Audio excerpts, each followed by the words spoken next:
Hino bonito, um Deus que nos surpreende. E me assusta a última afirmação, né? Esse Deus hoje vai me surpreender de novo. Espero que a mensagem do Senhor possa alcançar os nossos corações e nos surpreender de novo, assim como Ele sempre faz. Deus é, sem dúvida, um Deus maravilhoso. Estava vendo ali a Bia trabalhando, né? Comunicando a mensagem através dos sinais, e gostaria que os irmãos soubessem que não só estamos transmitindo os cultos e também as mensagens, os cânticos, mas também estamos alcançando essas pessoas com cesta básica, né, Marineuza? Deus tem permitido também a gente atender esse segmento também na área social, e Deus mostra realmente que Ele nos surpreende e Deus está cuidando do nosso povo. Pessoas que vocês nem conhecem, vocês estão abençoando, tá? Creiam nisso. Lucas capítulo 19, versículos de 1 a 5, tá? Marineuza pede para mim o texto com antecedência, né, para que ela possa estudar o texto em casa antes de vir para a igreja. E eu ontem mandei o texto para ela, mas o texto da parte da manhã, Colossenses, né? E quando estava à noite lá no meu cantinho, me preparando para hoje, refletindo, eu me dei por conta que eu havia me enganado. Então, entrei em contato com ela através do WhatsApp, é uma maravilha, né? E logo ela mandou a resposta, que chegou a tempo a mensagem. Então, é Lucas capítulo 19, versículos de 1 a 5. Vai falar sobre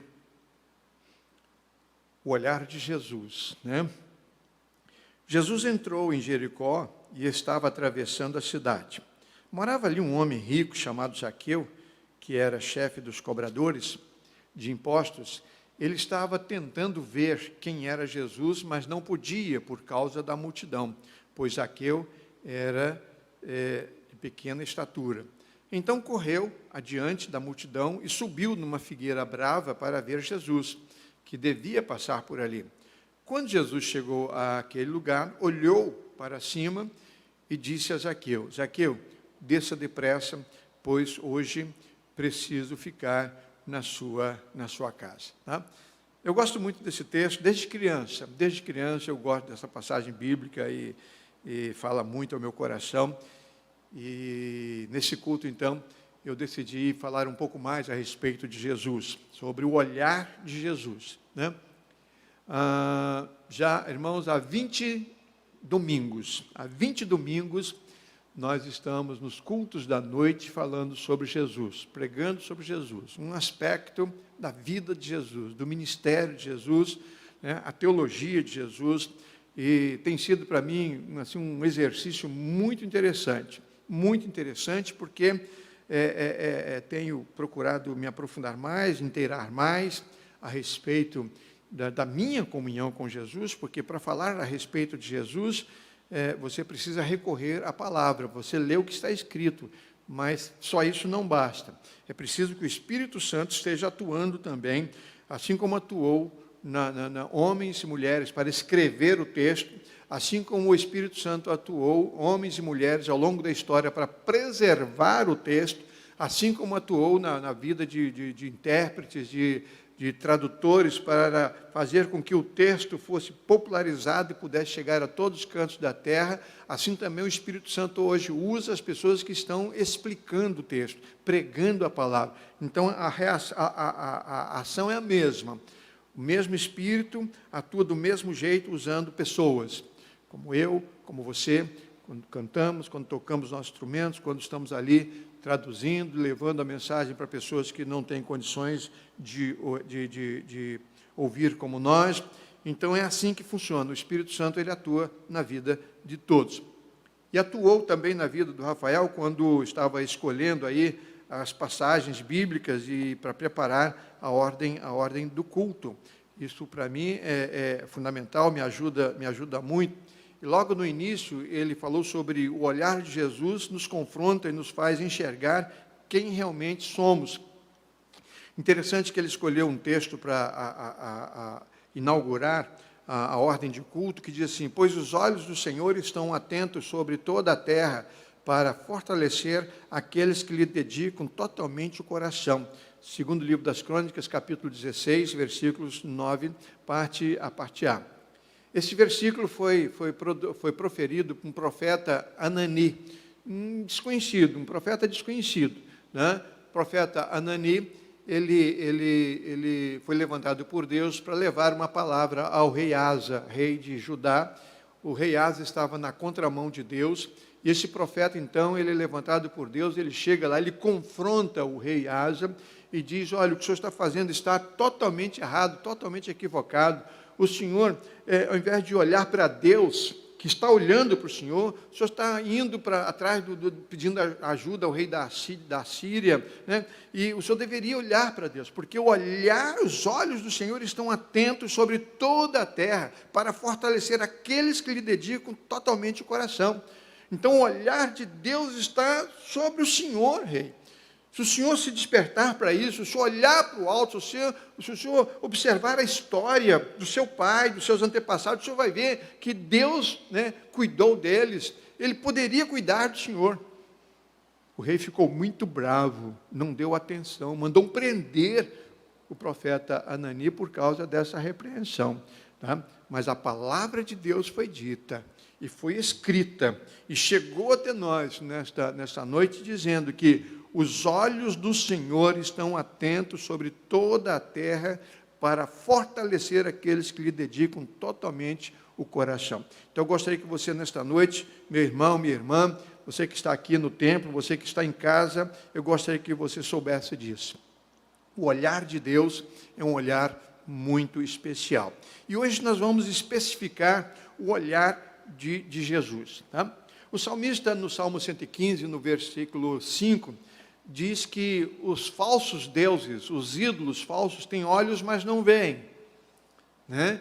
Então, eles, né, os deuses pagãos, aqueles retratados através de imagens, de esculturas, eles são retratados com olhos, só que eles não veem. Tem mãos, mas não apalpam, pés, mas não andam, narizes têm, mas não cheiram. Está lá no Salmo 115, é um salmo muito interessante, né? Mas especialmente o salmista destaca a respeito dos olhos. Né? Dos olhos. Os falsos deuses têm olhos, mas não veem. O nosso Deus, o verdadeiro Deus, tem olhos e veem. E o olhar dele para nós, ele pode ser um olhar bom ou um olhar ruim, péssimo. Mas como assim? Como assim? Quando Deus olha os seus filhos e vê os justos, os bons, né, filhos obedecendo, andando, e esse olhar, ele é um olhar atraente, um olhar abençoador. Mas quando ele olha para o homem e vê que essa pessoa está dominada pelo pecado, numa trajetória de desobediência, então esse olhar é de repreensão, é de condenação, Então nós precisamos entender, os olhos do Senhor estão sobre nós, estão sobre todos nós. Deus nos vê, Ele vê mais a meu respeito do que eu me vejo. Ele sabe mais a respeito, né, da minha vida do que eu sei. Tá? Então esse Deus, Ele é realmente extraordinário. E quando Deus vê, Ele aprova ou reprova. A mesma coisa acontece com o olhar de Jesus. Eu separei algumas passagens bíblicas que falam sobre o olhar de Jesus, eu gostaria de compartilhar com vocês. Primeiro, o olhar de Jesus para os enfermos e necessitados. A Bíblia toda nos deixa muito tranquilos a respeito desse assunto, mas os evangelistas, eles se preocuparam bastante com isso. Mateus, por exemplo, capítulo 8, verso 14, e viu a sogra de Pedro que estava com febre. Então, Jesus está lá, visitando, né, a casa de Pedro, a sogra de Pedro estava na residência, e diz o texto que ela estava com uma febre altíssima, e Jesus olhou para aquela mulher, e viu que ela estava com febre, e foi lá e curou a sua enfermidade. Então, esse é um detalhe, né? Ele está sempre atento às nossas necessidades. João capítulo 9, versículo 1, e viu um homem cego de nascença. Estava lá na multidão, muita gente, Jesus passando, né? Estava lá passando, e diz o texto que no meio da multidão ele viu um cego de nascença. Aí começa toda uma comunicação, né? Uma manifestação, Jesus manifesta o desejo dele, o interesse dele pelo homem, o homem crê, vem a Jesus, e acontece então o grande milagre. Em Mateus capítulo 9, versículo 36, e viu a multidão e se compadeceu dela, né? Então está lá Jesus, uma multidão, sempre muita gente cercando Jesus, e a Bíblia diz que naquele momento, quando Jesus olhou aquela multidão, né, multidão carente, ele, por certo, ele via no olhar das pessoas, ele podia conhecer aquelas pessoas, ele sabia por que aquelas pessoas estavam ali, e diz o texto que ele teve compaixão daquela multidão, né? É por isso que João, no capítulo 11, no versículo 33, diz, viu o sofrimento de Marta e Maria e chorou por isso. Quando ele chegou, e Marta e Maria, né, estavam chorando porque o irmão Lázaro havia morrido, a Bíblia diz que Jesus viu o sofrimento delas e chorou com elas, né? Chorou com elas. Então Jesus continua vendo os enfermos de hoje. Eu gostei que você soubesse disso. Nesse período de pandemia, nesse período de tanta gente, né, sofrendo, muita gente assustada, e eu gostaria que você soubesse que Jesus continua vendo, ele continua atento, ele continua vendo o sofrimento das pessoas que estão hospitalizadas ou não, ele continua vendo. Ele continua cuidando de você, meu irmão, do seu familiar. Eu gostaria que você cresça nisso. Mas a Bíblia também destaca que Jesus tem um olhar muito especial, né, para aquelas pessoas que querem aprender mais. Isso está na Bíblia, isso fica muito claro. Marcos capítulo 3, versículo 34, e olhando os que estavam assentados ao seu redor, reticência, né? Então, ele está ali, os discípulos, era um costume, inclusive, né, naquele tempo, tinha o estoicismo, né? O estoicismo era uma escola filosófica que vem de estoa, vem de porta, portão. Então, os filósofos do estoicismo, eles tinham o costume de ir aos mercados, ao portão da cidade, e eles sentavam ali, e as pessoas vinham e sentavam em volta para ouvir aquele filósofo, para ouvir os seus ensinamentos. Era muito comum, né, na filosofia grega esse costume. E Jesus, então, praticou isso algumas vezes. Então, ele ia para algum lugar, assim, onde outras pessoas pudessem chegar, e diz o texto que aquelas pessoas ficaram sentadas em volta de Jesus, e naquele momento Jesus olhou com um olhar de interesse, e começando na palavra, ensinou-lhes. Tá? Então isso para mim é fundamental. Ele está interessado nas pessoas que querem aprender. Mateus capítulo 19, versículo 26, e olhando para eles, né? Aqui é para os discípulos, né? Ele olhou para os discípulos que estavam admirados com o que havia acontecido com o mancebo de qualidade. Ele chegou, bom mestre, o que devo fazer para herdar a vida eterna? Vai fazer isso.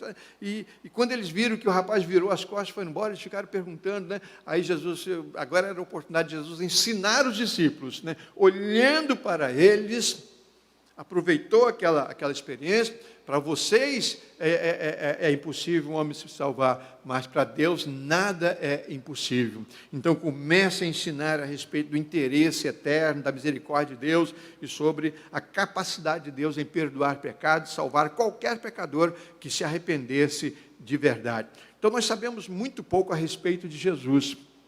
É verdade. Mas o que nós sabemos a respeito de Jesus, aprendemos dele. Foi porque ele revelou a todos nós. Ele nos ensinou, ele nos ensina através da sua palavra. Ele derramou sobre nós o Espírito Santo para que o Espírito continuasse nos ensinando. Então o olhar de Jesus é direcionado também a nós, a todos nós, nesse interesse. É por isso que nós precisamos valorizar os nossos estudos bíblicos, escola bíblica dominical. Que oportunidade extraordinária. Precisamos aprender mais de Jesus. Mas também o olhar de Jesus, ele é voltado para os pobres e os ricos, no sentido de não fazer acepção de pessoas. Tá? Ele olha para todos igualmente. Lucas capítulo 21, 22, diz o texto que, 21, verso 2, diz assim que ele olhou a oferta da viúva pobre. Ele viu, né? Só que no versículo 1 desse mesmo texto, diz-nos o texto, que ele viu os ricos colocando também as suas ofertas. Então, Jesus, ele observa a todos. Ele vê os ricos, ele vê os pobres, ele vê aqueles que estão saudáveis, ele vê os enfermos, ele vê o jovem, ele vê a criança, ele vê o idoso. Então, ele tem um olhar voltado para todos. É nesse contexto que ele viu Zaqueu, que ninguém via, que ninguém gostava, né? Porque ele era uma persona não grata ali naquela cidade. Era um homem rico e ele tinha né? Ele chega e confessa isso. Se eu defraudei alguém, quer dizer, ele se enriqueceu talvez às custas de defraudar, né? Pessoas, e como forma de arrependimento ele decide então devolver, né? Restituir aquilo que provavelmente tivera tirado das pessoas. Então foi nesse contexto que Jesus olhou para Zaqueu e viu. Agora, interessante que antes de Jesus ver Zaqueu queria ver Jesus, não é verdade? Ele estava querendo, no meio da multidão, e ele se esforçou muito para ver Jesus, mas não podia ver por causa da multidão que era mais alta do que ele. Assim também acontece com milhões, milhões e milhões e milhões de pessoas hoje. Pessoas que querem ver Jesus. Pessoas que gostariam de ver Jesus. Pessoas que gostariam de aprender a respeito de Jesus. Mas tem tanta coisa que sufoca. Falta de tempo, falta de sabedoria, falta de discernimento, né? Gente que atrapalha, parente que atrapalha, marido que proíbe, a mulher que proíbe, são os pais que, através do testemunho péssimo, né, obstruem os filhos a aprender de Jesus. Então, assim, acontecia com Zaqueu. Ele queria ver Jesus, se esforçou para ver Jesus, mas não podia, porque muitos impedimentos estavam ali ao seu redor. Mas a Bíblia diz que, então, ele se antecipou, ele vendo que já a multidão ia caminhando naquela direção, ele imaginou, vai passar caminho, né, uma seta, né? Ele criou mais ou menos uma seta, um rumo, antecipou, subiu numa figueira, e ali, então, ele ficou esperando que Jesus passasse por baixo, né? E quando Jesus passou, eu quero crer que Zaqueu ainda estava procurando quem é, quem será, né? Porque ele, no meio da multidão, Zaqueu, porque Jesus ele não se distinguia das pessoas pela vestimenta. Ele não era um pastor que andava de terno no meio das pessoas simples, de roupas comuns. Jesus não era um sacerdote com um turbante enrolado na cabeça, uma estola sacerdotal. Ele não se apresentava assim, né? E eu sempre repito isso aqui. Quando Judas levou os homens lá para prender Jesus, ele disse: aquele que eu beijar. Porque chegando lá, eles não conseguiriam saber de todos os discípulos que estavam ali quem era Jesus, porque Jesus estaria vestido exatamente do jeito que os outros discípulos estavam vestidos, tá? Então Zaqueu, por certo, está ali olhando quem é, né? Muita gente e tal. Antes, por certo, de ver Jesus, Jesus viu Zaqueu. E Jesus então olha para Zaqueu, chama pelo nome.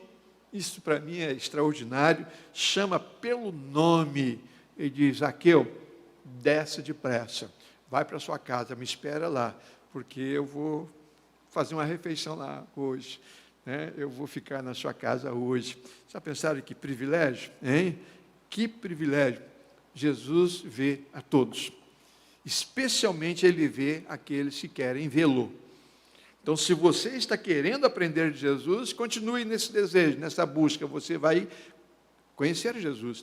Se você quer aprender mais de Jesus, continue nessa busca, você vai aprender mais de Jesus. Eu ganhei uma Bíblia de presente, agora em dezembro, lá na Primeira de Éden, naquela homenagem dos 40 anos de ministério. Eles prepararam uma Bíblia, uma nova versão, e uma coisa linda, linda, uma Bíblia de estudo dessa grossura, não dá para trazer para a igreja, não, é muito pesada. Né? E foram na contracapa, colocaram uma foto minha na contracapa de terno, estou bonito lá na contracapa. Então, aqui é uma Bíblia para se carregar mesmo debaixo ou num carrinho de mão. Né? Ela é muito pesada, não dá para trazer. Mas eu decidi fazer com aquela Bíblia que faço com todas as Bíblias que eu compro ou ganho. Primeira coisa que eu faço é ler o texto. Então, leio de capa a capa, todo o texto. E se for uma Bíblia de estudo, então depois eu volto fazendo o estudo nas notas homiléticas, nos comentários. Faço isso. Para você ter uma ideia, eu fui presenteado pelo Russell Shedd com uma Bíblia traduzida e comentada por ele. Tá? Quando eu terminei de ler a Bíblia do Russell Shedd, inclusive uma dedicatória muito bonita dele, eu voltei para ler as notas homiléticas e preparar esboço de sermão. Preparei 1.600 esboços de sermões só nas notas homiléticas do Russell Shedd. É muita coisa. Nunca vou conseguir pregar essas mensagens, esses sermões todos. Espero que alguém algum dia se interesse e pregue. Os esboços estão prontos. Mas é um trabalho árduo, mas me enriquece. Então, agora eu terminei, semana passada, de ler essa Bíblia. Comecei agora em fevereiro. Terminei semana passada e decidi, então, retornar e ler os comentários. E, bom, já que eu estou pregando sobre Jesus, eu não vou começar lá pelo Velho Testamento, vou começar logo pelo Novo Testamento, porque pode me ajudar nesse período, já que eu estou pregando sobre a vida de Jesus. Depois que eu terminar de ler todas as notas, os comentários do Novo Testamento, então eu começo no Velho Testamento. Vou gastar mais de ano para fazer isso. É muita coisa. Mas estava lá estudando sobre Jesus. Né? O ano mais provável que ele teria nascido, o ano mais provável que ele teria morrido, ano 30, 33, né? Começou o ministério, e quem estava reinando, quem era o imperador comandando Roma, quem era o rei nomeado, né, capacho do imperador de Roma, lá na região da Palestina. Irmãos, é uma riqueza de detalhes, é uma preciosidade. A vida de Jesus, o ministério de Jesus, é algo que chama realmente a atenção. A história da humanidade é marcada a partir de Jesus. A partir de Jesus. Isso é tremendo. E é nessa direção que nós precisamos caminhar quando pensamos no olhar de Jesus. O olhar de Jesus não é um olhar que ficou lá no passado. Ele viu o cego, ele viu a sogra de Pedro, ele viu Zaqueu. Não, o olhar de Jesus está voltado para a minha direção. Ele está olhando para mim, ele está interessado em mim, ele está interessado em tudo que está acontecendo comigo, nesses dias. Ele está interessado em mim. E quanto mais eu olho para ele, quanto mais eu estudo a respeito dele, quanto mais eu leio a respeito dele, mais esse olhar me interessa. Sabe por quê, irmãos? Porque ele está interessado no meu bem-estar. Ele está interessado na minha vida. Ele está interessado. Mas uma coisa precisa chamar a minha atenção. Esse olhar de Jesus também pode ser um olhar de reprovação. O texto, a Bíblia, mostra isso. Marcos capítulo 3, versículo 5, por exemplo, Jesus viu com indignação a falta de fé daqueles homens. Né? Então, Jesus viu com indignação a falta de fé daqueles homens, daquelas pessoas. Então, eu preciso pensar nisso também. Há algo em mim que Jesus reprova, porque Ele está me vendo. Ele está olhando para mim. Então, eu preciso me interessar por isso, porque eu estou interessado no olhar de aprovação. Lucas capítulo 6, versículo 20, e vendo Jesus os discípulos, disse-lhes, bem-aventurados sois vós. Olha só, olhar de aprovação, né? Parabéns pelo modo como vocês estão se comportando. Agora saibam de uma coisa, haverá uma geração muito mais bem-aventurada que vocês. Porque vocês estão crendo em mim, porque vocês estão vendo os milagres que eu estou fazendo, mas haverá uma geração de crentes que não vão me ver. fisicamente como vocês, não vão poder me tocar fisicamente, mas essa geração vai crer em mim, vai fazer obras extraordinárias. Ele estava falando a seu respeito. Ele estava falando a respeito da igreja desse tempo, do nosso tempo. Nós não precisamos ver Jesus, tocar em Jesus para crer em Jesus. Estamos a serviço dele. Estamos debaixo de ordens de um Deus que nós não vemos, mas que nos vê. Cremos que o olhar dele está sobre nós. Lucas capítulo 5, versículo 20, Vendo a fé dele, disse: homem, os teus pecados estão perdoados. Jesus estava em Cafarnaum e chegou em casa, a população soube que ele havia chegado em casa, e então correram todo mundo para lá, e diz o texto que 4 amigos levaram um paralítico, e aquele que não puderam entrar pela porta, entraram, e nem pela janela, entraram pelo telhado.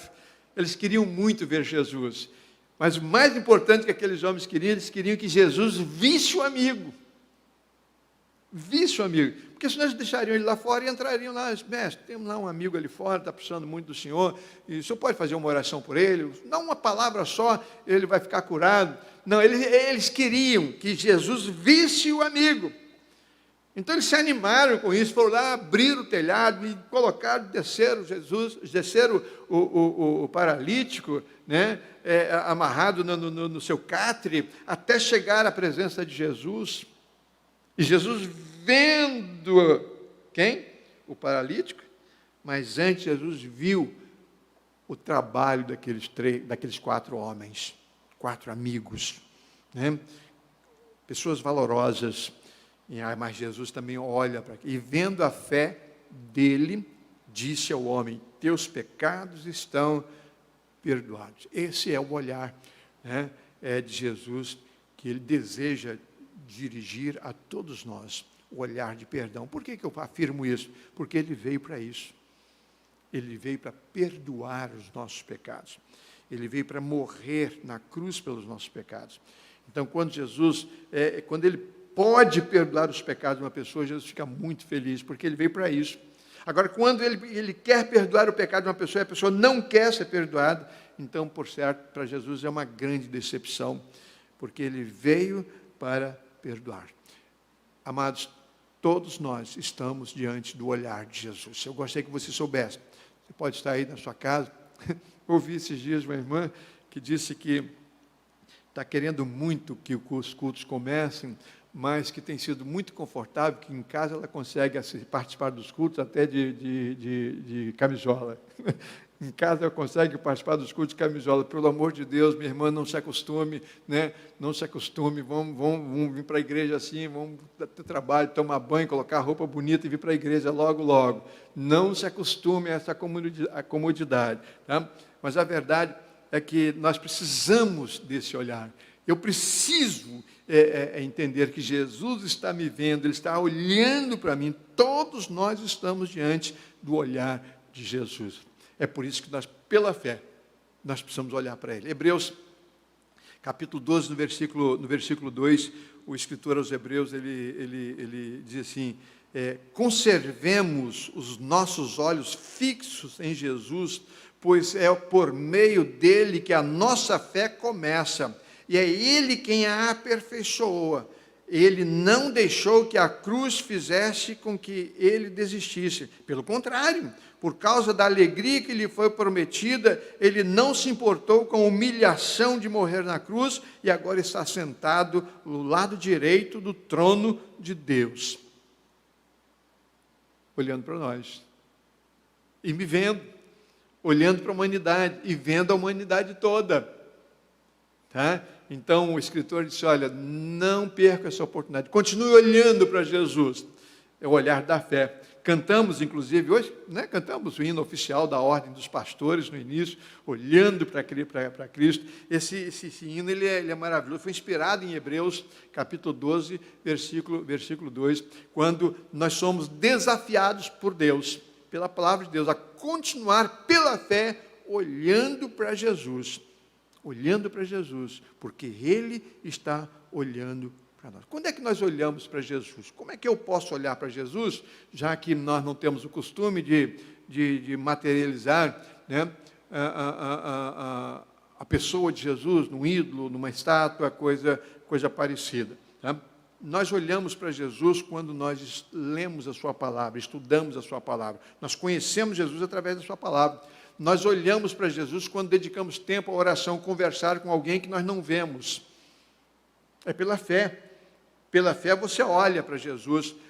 Nós olhamos para Jesus quando decidimos que vamos vencer a tentação, pedir a Ele para nos dar vitória sobre a tentação, porque não queremos envergonhá-lo, porque estamos na presença dEle. Não queremos pecar porque estamos na presença dEle, Ele está me vendo. Então, quando eu decido vencer a tentação para não envergonhar Jesus, não entristecer Jesus, então eu tenho convicção de que Ele está me vendo e que estou vendo Ele também. Quando nós amamos o próximo, decidimos socorrer as pessoas, nós estamos olhando para Jesus. Quando nós decidimos pegar o caminho da obediência, nós estamos olhando para Jesus. Um fato que eu quero chamar a sua atenção, quando os olhares, se cruzam, o olhar de Jesus e o olhar do ser humano. Quando um olha e vê, e o outro olha e vê também. Pela fé. Coisa interessante. A gente pode... Como é que acontece? Acontece quando Pedro estava lá, Jesus sendo julgado, e Pedro acompanhando, à espreita, de longe, negando, e a Bíblia diz, depois de ter negado 3 vezes que não conhecia Jesus, ele procurou para ver onde estava Jesus. Quando ele olhou Jesus, Jesus estava olhando para ele. Quando ele olhou para Jesus, lá no pretório, Jesus estava olhando para ele. Quando esses 2 olhares se encontraram, aqui está ilustrado toda a história da redenção humana e toda a história da revelação da palavra de Deus. Toda a história. O olhar de um homem pecador que mente, que nega, que agora, por certo, se arrepende. Não foi remorso, foi arrependimento, porque remorso teve Judas, levou ao suicídio. Mas quando Pedro olhou para Jesus, depois de ter negado, então chorou, o quê? Amargamente. Então foi o olhar do ser humano. Ele se viu nu diante de Jesus. Então ele se arrepende. Se arrepende. E do lado de cá, o olhar de Jesus, quando se encontra com o olhar de um homem arrependido, é um olhar de perdão, de ternura, de misericórdia. Como se dissesse, Pedro, eu falei para você. Sabe por que eu falei para você, Pedro? Porque eu te amo. Eu vou dar um jeito nisso, fica tranquilo. Descansa. Não faça nenhuma bobagem daqui para frente. Porque Judas Iscariote não teve tempo para isso. Não teve tempo para isso. Então, o olhar de Jesus, ele é muito importante, está direcionado para nós. Então, é necessário que também nós olhemos para Jesus. A Bíblia diz que Zaqueu insistiu. Dificuldades, mas ele continuou querendo ver. E viu, encontrou, ouviu de Jesus uma palavra extraordinária. Estava hoje no meu momento sublime e me deparei com uma passagem bíblica no momento de petição, lá em Mateus capítulo 9, versículo 29, e que chamou muito a minha atenção. Jesus tocou nos olhos deles e disse, então que seja feito como vocês creem. 2 cegos vão ao encontro de Jesus. E achei muito interessante, porque eu estava me preparando para pregar essa mensagem sobre o olhar de Jesus aqui, agora. Então, Jesus tocou nos olhos deles. Cegos. Então, Jesus tocou nos olhos deles e disse, assim como vocês creem, sejam curados. E eles foram curados. Eles foram curados. Então, esse Jesus que nos vê, é um Jesus que pode curar. Então, se o pecador puder crer, esse pecador pode ser perdoado. Se o enfermo puder crer, esse enfermo poderá ser curado. É assim que funciona o olhar de Jesus. Tá? Ore por isso. Peça ao Senhor, Senhor, olha para mim, Senhor. Olha para mim, Senhor, eu estou precisando de um olhar muito especial nesse tempo, assim. Cada um de nós, por certo, terá um argumento para falar para Jesus: não perca Jesus de vista, porque Ele não perderá você se você continuar crendo e confiando na sua palavra. Até um hino muito bonito, nós vamos cantar agora, 195, do cantor cristão.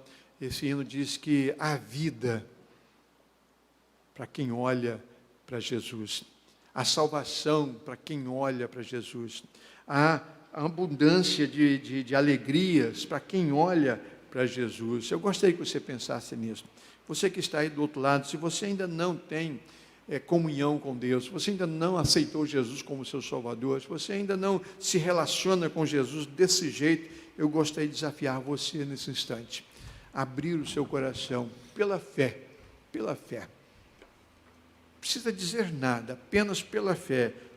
Pense em Jesus. Faça uma oração silenciosa, aí você e Ele, o seu coração.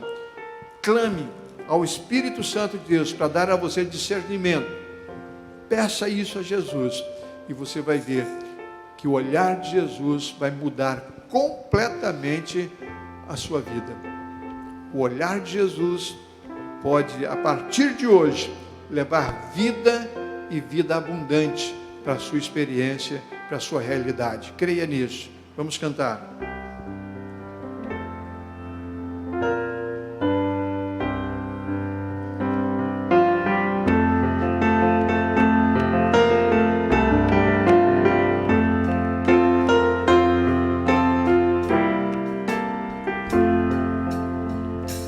Terás vida em olhar para Jesus Salvador. Ele diz: vida eterna eu te dou. Pois então, pecador, considere esse amor. Fez Jesus que na cruz expirou.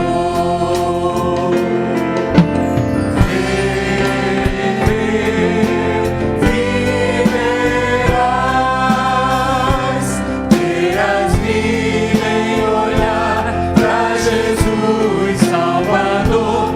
Ele diz: vida em mim acharás.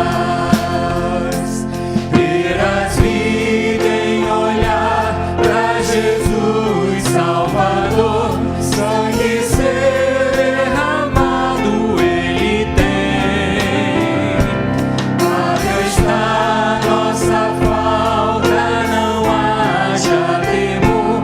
Por olhar pecador, vida vem.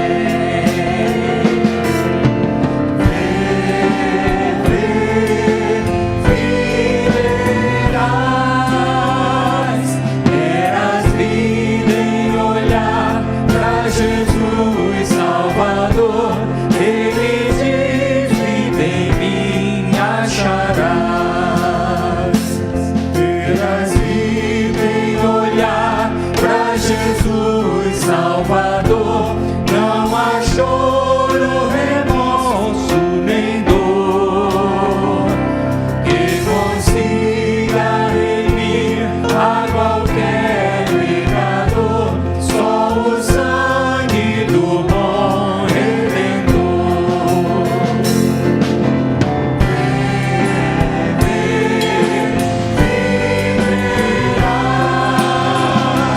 Terás vida em olhar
A palavra de Deus nos diz que algumas pessoas têm uma sensibilidade maior para se relacionarem com Deus e buscam o Senhor. Não é questão de ser sensitivo ou coisa do gênero, não é nada disso. Mas um interesse maior, uma fé mais acurada, uma dependência mais declarada. Tem coragem de se arrepender, confessar, buscar a misericórdia. E a palavra de Deus diz também que existem pessoas que desenvolvem isso. O apóstolo Paulo, na leitura de hoje pela manhã, deixou isso muito claro para nós. Você precisa desenvolver isso. Eu trabalhava numa olaria, lá em Colatina do Espírito Santo, e ficava num bairro chamado Sombrais, do lado do Rio Doce, e do outro lado, o centro da cidade de Colatina, a matriz da Igreja Católica, com um relógio na torre. E eu tinha, nessa época, volta de 10 anos de idade, trabalhava no meio dos homens lá e fazia trabalho pesado. Mas uma coisa que chamava a atenção da minha família é que só eu enxergava a hora no relógio da matriz. Ninguém mais conseguia ver a hora no relógio da matriz. As pessoas viam a torre longe, relógio enorme, mas não conseguiam enxergar a hora. Mas eu enxergava. Então a gente estava trabalhando, quando dava aí o horário do almoço, era 10 horas, era o horário do almoço, parava as máquinas, desligava tudo para todo mundo almoçar. E quando começava a se aproximar a hora 10 horas, os amigos pediam assim, vê a hora para a gente lá. Ninguém carregava relógio naquela época. Vê lá, só o gerente lá, o capataz lá da cerâmica que tinha relógio. Ele que ia lá e desligava tudo, e almoço, todo mundo parava. Mas eu via a hora.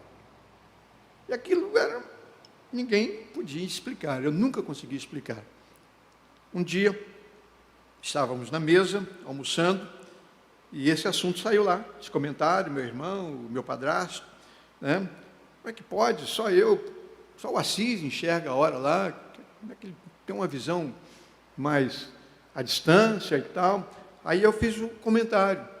Eu com a vista direita eu enxergo qualquer coisa, agora com a vista esquerda, e eu entendi até então que eu era destro, então normal era enxergar melhor com a vista direita e menos com a vista esquerda, porque eu era destro. Aí a minha mãe falou assim, o quê? Você não enxerga com a vista esquerda? Eu disse, não. Aí ela entrou em pânico. Eu me lembro que ela me levou em 5 oftalmologistas, levou em 5 médicos. Levava em um, falava, levava no outro, fez exame com 5 oftalmologistas, e todos eles confirmaram.